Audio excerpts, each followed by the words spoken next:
recent video, I said I'd do a review of all the markers I've collected throughout the years, so let's get right into it. First of all, if you ever find yourself in China, I recommend picking up a couple of these markers from Miniso. It's a store similar to Primark in Europe, and I got these for less than $2 each. Not bad quality for the price if you ask me. Here's some more blending tests with the Prismacolor and Winsor Newton markers I own.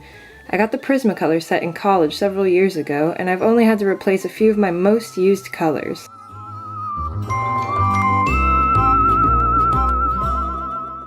I thought I'd try a comparison with them against Winsor & Newton's Promarkers and brush markers after hearing rave reviews about them. Have to admit, I'm pretty happy with the results. I was also surprised by how well they blend with the Prismacolor alcohol-based markers. For this piece, I was inspired by a pattern made by illustrator Beatrice Blue, who made a pattern of kids with markers. I wanted the kids in mind to all be sporting winter fashion, so I turned to Pinterest for reference photos. I filled empty spaces between the children with woodland creatures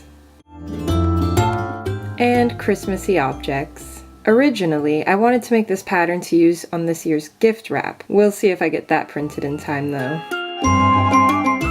So, the trick to alcohol-based markers is to fill in spaces completely while the ink is still wet, otherwise you'll end up with streaks. Of all the markers I used, I found that Winsor & Newton made the juiciest marker, especially Promarkers with the chisel tip. I used these in my What's in My Suitcase Miami video, and I was super impressed with how flat the colors came out when dry.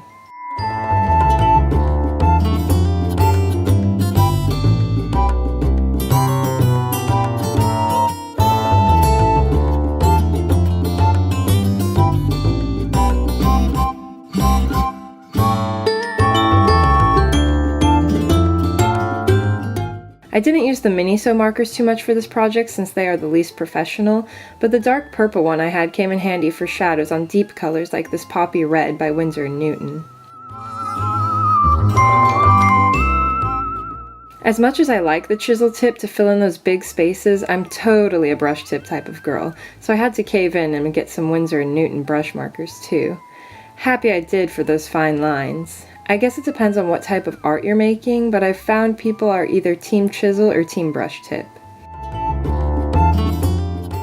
I love the Lilac brush marker by Winsor & Newton for shadowing on my favorite pastel colors.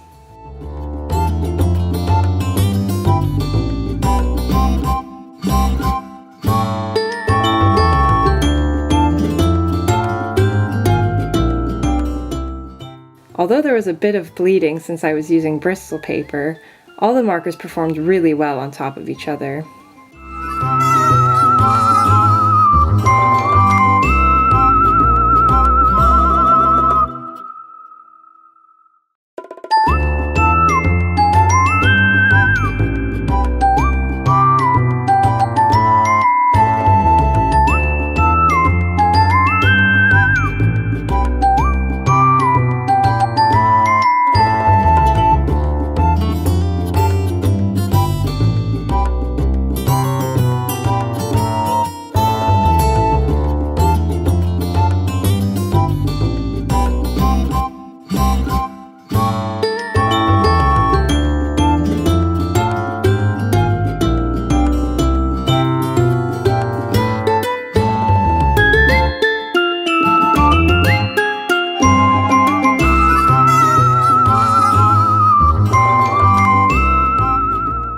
To finish the piece, I used my Sakura Micron and Jelly Roll pens for fine detailing and highlights.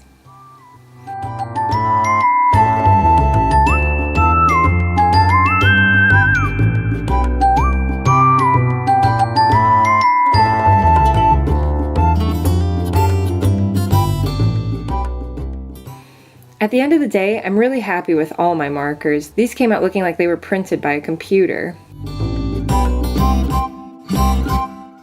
I think I'll continue buying Winsor & Newton markers, but I hope they keep making more colors. And honestly, I have to give Prismacolor 2 thumbs up for how long their markers have lasted me. Honestly, either of these brands will do you good. Can't go wrong with either choice.